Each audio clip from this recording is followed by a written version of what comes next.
Oh, Jesus. Oh. Proud to be in America.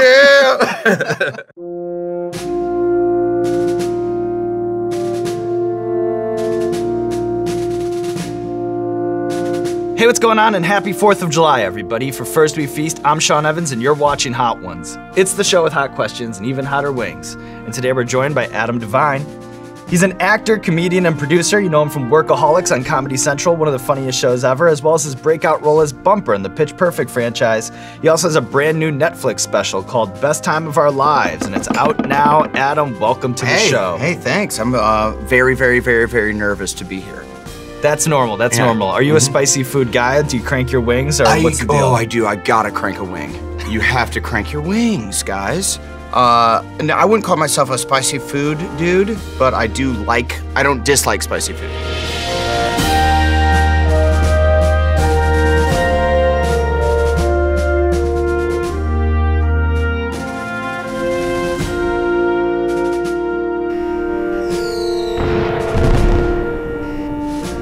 This is a classic. Okay. Piece of cake. I spit all over. I contaminated every other wing here. Okay. So as we mentioned in your intro, you have a Netflix special that's streaming now. But Yeah, I'm man. curious, when you first moved from Nebraska to California to chase that dream, what level of success seemed realistic to you? Like, what would be your minimum accomplishment for you to feel like, oh, wow, I made it? That's cool. I don't know if I've ever answered that question. I feel like I had like delusions of grandeur. I'm like, if I'm not at a Will Smith level of fame in 3 years, I'll husk corn for the rest of my life. And I just started to chip away at it, and I realized like you can just sort of mini climb your way up. Then I was like, oh, if I could just like do comedy clubs and be a headliner and like be a guy that is the guy for the weekend, I would probably be happy with that.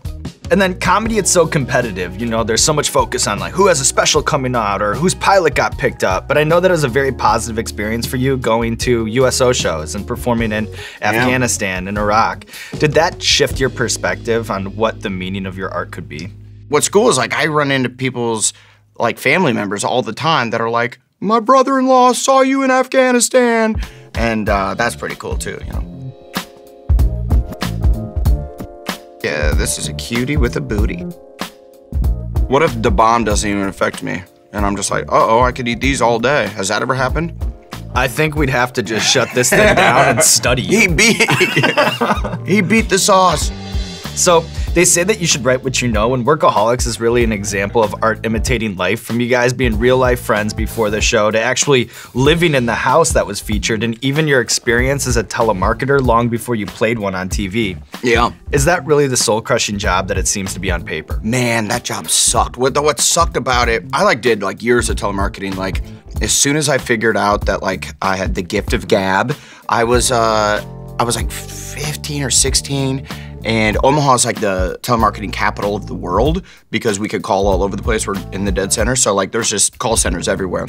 Do you remember any of the calls? Have any of them stuck with you? I remember Ronald Reagan died, and one guy, multiple people that day were like, "How dare you on a day of mourning?" And I'm like, I didn't even like that guy, you know? But, you know, R.I.P.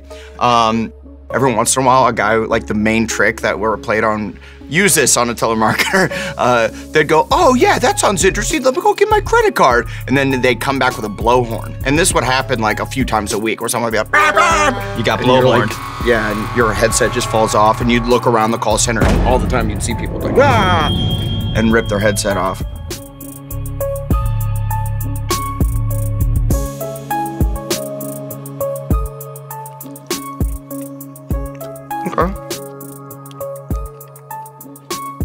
Okay. I like that one. Quando you're into. Yeah. I'd take home a bottle of this. Well, that's convenient because I think we got one for you. Oh, good. So naturally, we have to take a wing to discuss Workaholics, one of the funniest shows on TV for 5+ years, nearly 100 episodes. You had so many illustrious guests, from Rebel Wilson to Jack Black to Ben Stiller. Can you reveal a celebrity cameo that got away? Woody Harrelson, he was like a big fan. He like reached out to me. He actually called me one morning at like 5:30 in the morning. And he was just like, hey man, I'm a big fan. I'm sorry, I got your number from Elizabeth Banks. And I'm like, awesome. And he's like, I love Workaholics. You know, if it makes sense, I'd love to come on the show. And I'm like, I will make this happen. And so like, it was my main goal to like get him on the show, and we tried everything. He didn't like any of the ideas we pitched him. He was like such a big fan, but as soon as we started pitching him ideas, he's like, absolutely not. No way. Besides take it sleazy, what is the Adam DeMamp catchphrase that drunken fans scream at you most in the wild? Tight butthole. I get tight butthole screamed at me. I talk a little bit about on my special, Adam Devine's Best Time of Our Lives, streaming now on Netflix. It's weird when you're with people that maybe aren't as well versed with the show, and you just see like strangers screaming about my butthole size, and then I don't correct them. I'm like, that's right, you know it is. Keep it right, keep it tight. And they're like, how does he? I won't ask. Hollywood's a weird place, you know. And then of course you not only starred in the show, but you're also a creator, showrunner. Can you give us some of your favorite Easter eggs that you guys have hidden in the show over the years? The whole like show is an Easter egg. Like a lot of people don't know that we lived in that house. Yeah. Like that was our house. So all of season 1, we were living there. So like Grips were like running cables and setting up lights in my bedroom as I'm like waking up, being like, is it time for work? And then I'd walk out in like my boxer shorts to like get craft services in the morning. Then does word get out once Workaholics blows up? Like, would you have people just showing up at your house and stuff, like fans? We'd have people like coming over and like wanting to smoke weed on the roof, which we would do sometimes. Like sometimes we'd climb on the roof with a stranger, but then you get on roofs too many times with strangers and you're like, this is weird. I don't know. Like, is this how I die? Like some deranged fan is like, I could just push him off. So we then kind of stopped climbing on the roofs.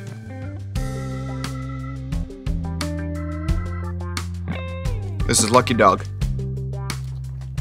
Oh, I'm getting shaky.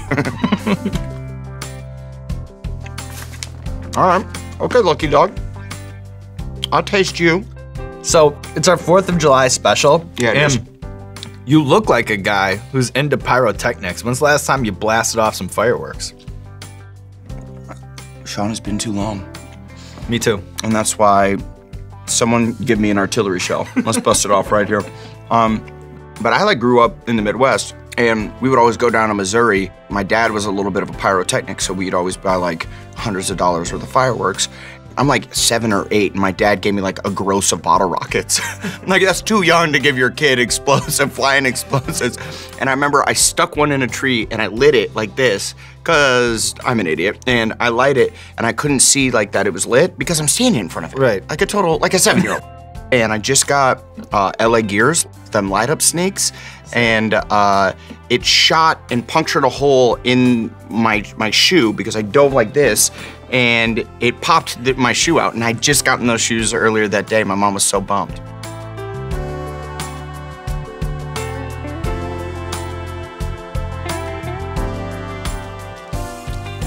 Okay.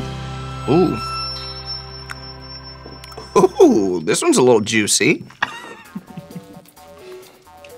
All right. Yeah, this is a wicked fire starter here. This one's picking up the pace. Who's saying that wicked fire starter? Prodigy. R.I.P. him. Yep. Twisted fire starter. Man, that was good. That one hit me right at the right age. I'm like, I love this. Oh!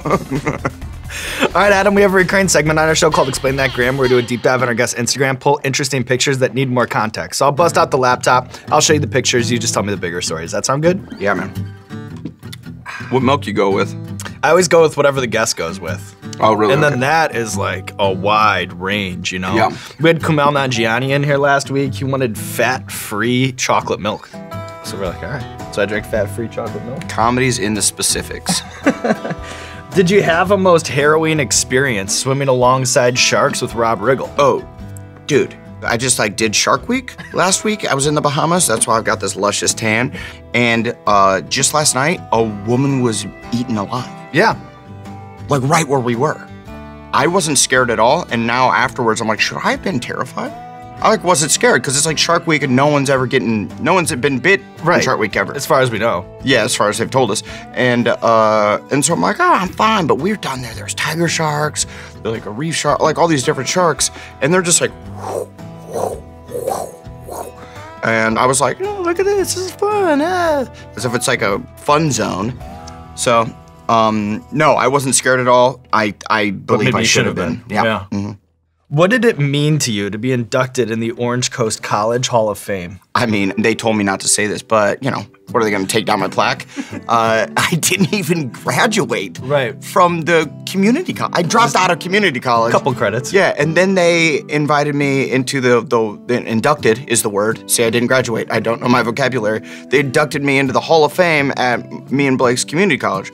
But it was awesome. It was so cool that they did that. I don't know if I would have any career at all if I didn't go there because I met Blake and I met Kyle, who is our director, Kyle Newcheck. I met them like day one of improv class. They were just as driven as I was to like just go deep into comedy.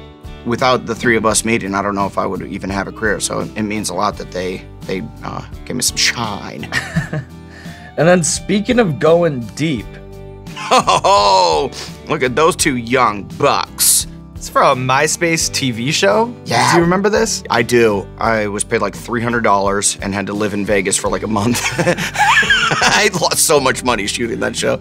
It was called Special Delivery, and it was like a hidden camera show where like delivery guys would come over and then we would act like we're in a cult and he's our cult leader. And one time actually we were doing that and we were like acting like this guy's a cult leader and he's like, this makes sense. And this is like a real delivery guy.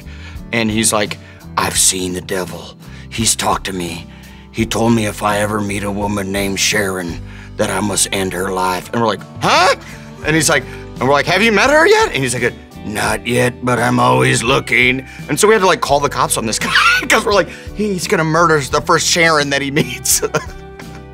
So that was that time in my life. Well, that's why you play Explain That, Graham. Thus concludes that segment.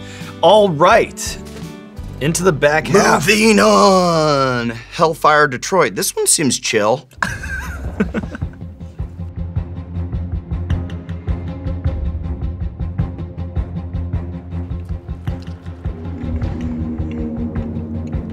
You did the classic one bite sit down on that one. I'm following your lead, Sean. I'm following yours. No, I'm following yours. All right. No. God damn it.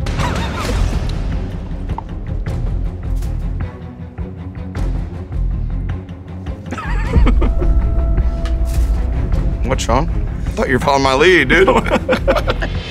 So, as legend goes, you were wildly unprepared for your Pitch Perfect audition. As I understand it, you thought that it was a baseball movie at first and were taken off guard when they asked if you'd prepared a song. Yeah. Can you pull back the curtain on that experience? Because to hear you describe that, it gives me secondhand anxiety. Yeah, like, Sean!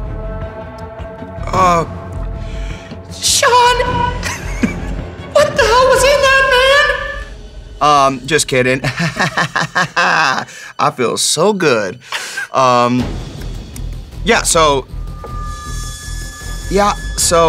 Pitch Perfect singing song.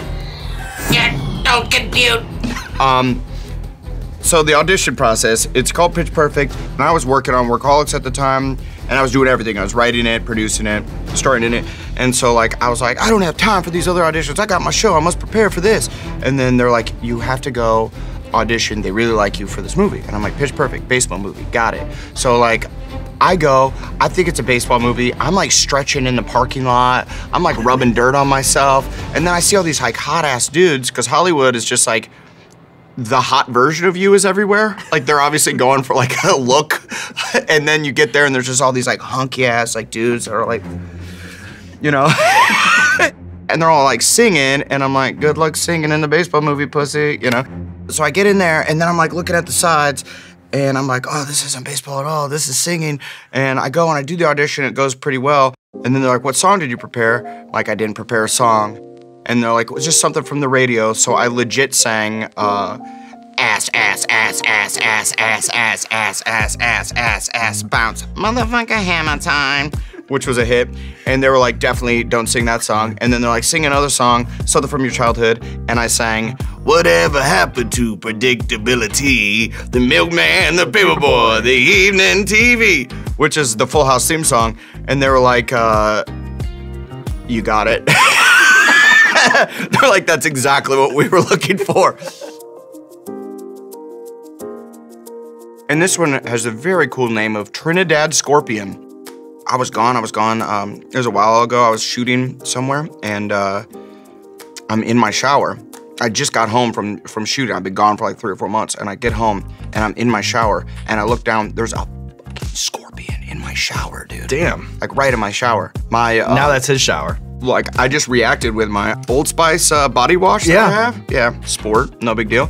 And I'm just like, splah! Like, spiked it right, direct hit, man. That could have gone real sideways, because I was being the aggressor. But sometimes that's what you gotta do in life. You just gotta go for it, right, Sean? Especially, you know what? I live in New York, and Nice, dude. like when the summer comes, you know, sometimes there's like some crazy big bugs in New York. Yep. And one time I walked in the shower and there was just some big thing that was like this big, and That's too big for the I shower. had to take like multiple shampoo swings at it, and I felt like I murdered. Like, it felt like a murder. Yeah. Nice, dude. So I know that your journey to Comedy Central, it wasn't easy, and that you went through multiple iterations before Workaholics took on its form, but can you tell the people about the instruments of destruction? Oh my God. What? Sean, where'd you even find that info? Dang, deep cuts. The Instruments of Destruction was me and Blake's sketch group prior to Mail order? Mail Order Comedy and Workaholics, and we just had the most bizarre sketches imaginable. There was like I was a senior in high school, and then we'd plant people all over the crowd, and it was me like delivering a speech, and I go like, hey, this one's for all the seniors out there. You know who you are. And then I'd start to play Everclear's Santa Monica, where it was like jing jing, jing jing, jigga jigga jing jing, and then people would like start to boo me, and and that was the level of comedy we were working with. But do you ever look back on some of that old stuff and be like, that was our best work? Absolutely not. No, we've gotten much better than that. How are your lips feeling? They are numbing a little bit. You know, I got kind of an icy hot feeling on my lips. I feel like I'm gripping on this side, so like this side of my mouth is fine, and this side is a little raw over there. Yeah.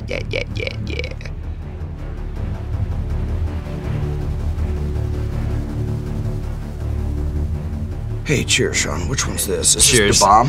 Beyond insanity. And that, I think I said it before, we don't need to go beyond, you know? Let's stay on this side of insanity.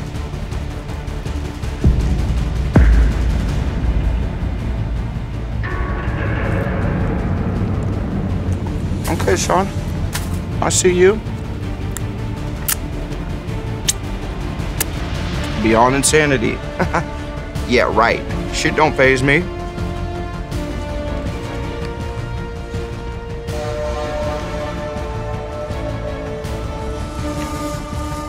Easy. Too easy, man. That's too easy, dude. Too easy, man.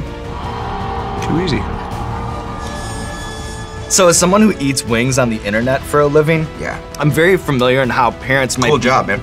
Thank you. Yeah. And you too, you know? Because on paper, there's a lot of stuff for you that could be potentially embarrassing. What's a project that you've done that you're surprised that your mom really liked? Well, Sean. Game over, man. I felt my dick was out for about 3.5 minutes in that movie, and I think you might have seen my butthole. And I was surprised at how supportive she was about that. Does your dad still roast you for basic Hollywood stuff like wearing makeup on set? Yeah, he does it. He still can't get on board with that. When I did The Intern, Robert De Niro's in the movie. Is there another napkin? Thank you. We're quick on it. Yeah.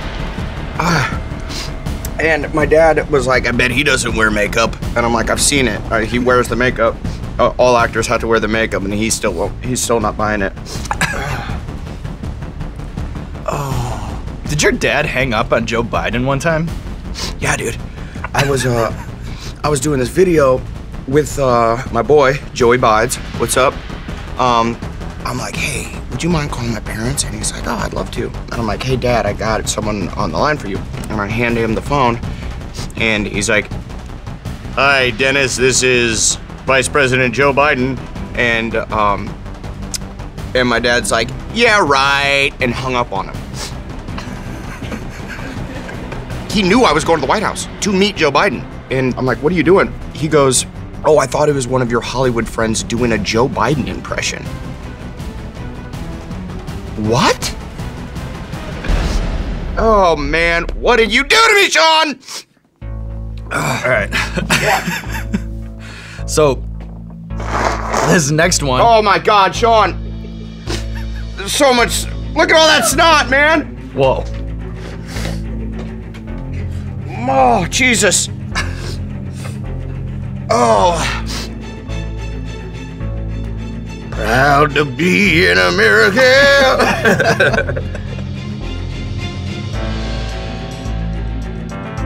All right, which one is this? We have the chocolate plague from Puckerbutt.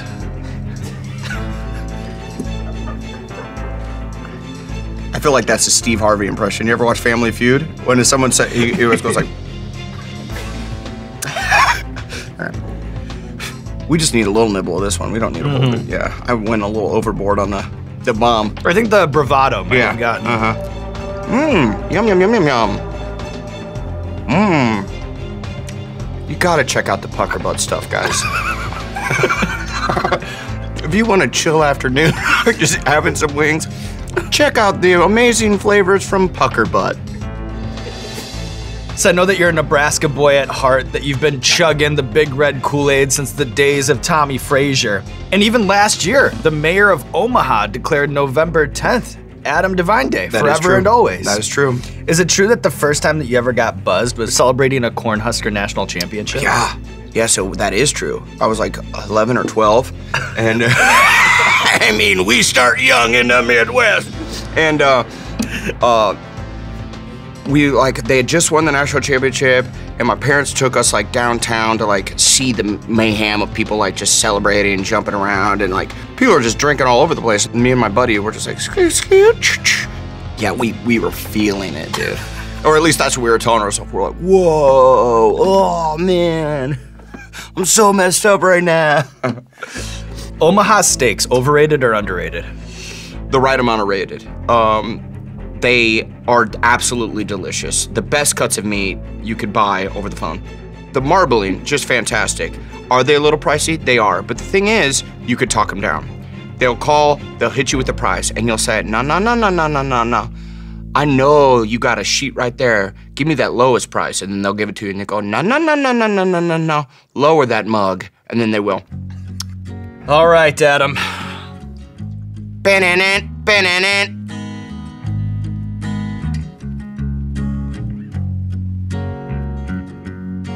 This is the last dab. We call it the last dab because it's tradition around here to put a little extra on the last wing. Smart. You don't have to if you don't want to. Sean, come on now. Look who you're talking to.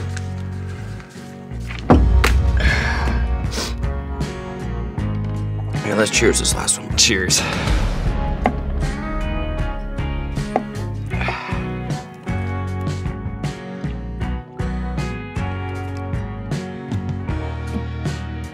We did it. All right, Adam, it's the 4th of July, and here we are at the end, and sure, maybe you're not a decorated Marine or World War II veteran, but you are a living, breathing example of the American dream, and you did sing the national anthem that one time at a Dodgers game. I did, true. So now, on the off chance that there are people watching us on the internet and not funneling beers on a boat or lighting off M80s, can you hit the people with an Independence Day message? If you were to channel Randy Savage, what would be your inspirational July 4th message to the people?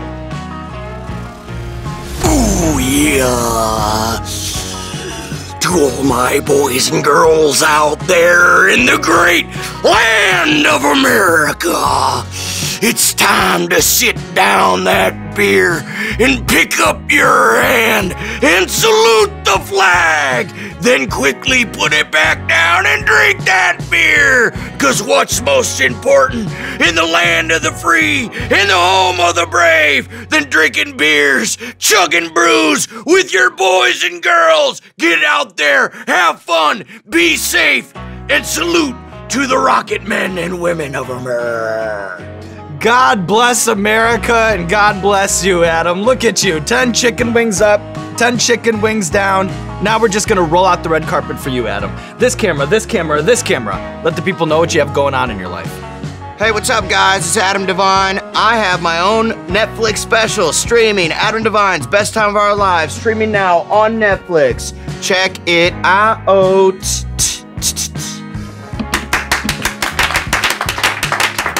Good job, Adam. Good job. Cool, thanks, man. Yeah, that's so the Hot fun, Ones dude. Experience. Did you have a good time? Holy shit, dude.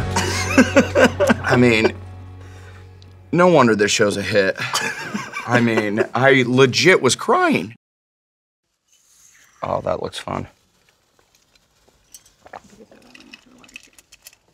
Or you put it in the picture. I don't want you to burn yourself. He's Rocket Man. Yeah, Rocket Man knows that it stops about halfway. Hey, what's going on, Hot Ones fans? This is Sean Evans checking in from the Museum of Curiosities with a very exciting sauce update. If you have not subscribed to the Hot Ones monthly subscription box, July is the month to do it. Why? Well, first off, limited edition sticker. But second, because this box is going to have 3 hot sauces that have never before been tasted, never been released, never before seen until this month. They're all made by hot sauce makers that have previously been featured on Hot Ones. That's right, 3 bottles of hot sauce no one's ever seen before, no one's ever tasted before, no one's ever touched, until you reach into that box and pull it out and put it on your Caesar chicken wrap for the very first time. That's July. Subscription box, 3 bottles, $30, plus a limited edition sticker. Who's looking out for you? Us.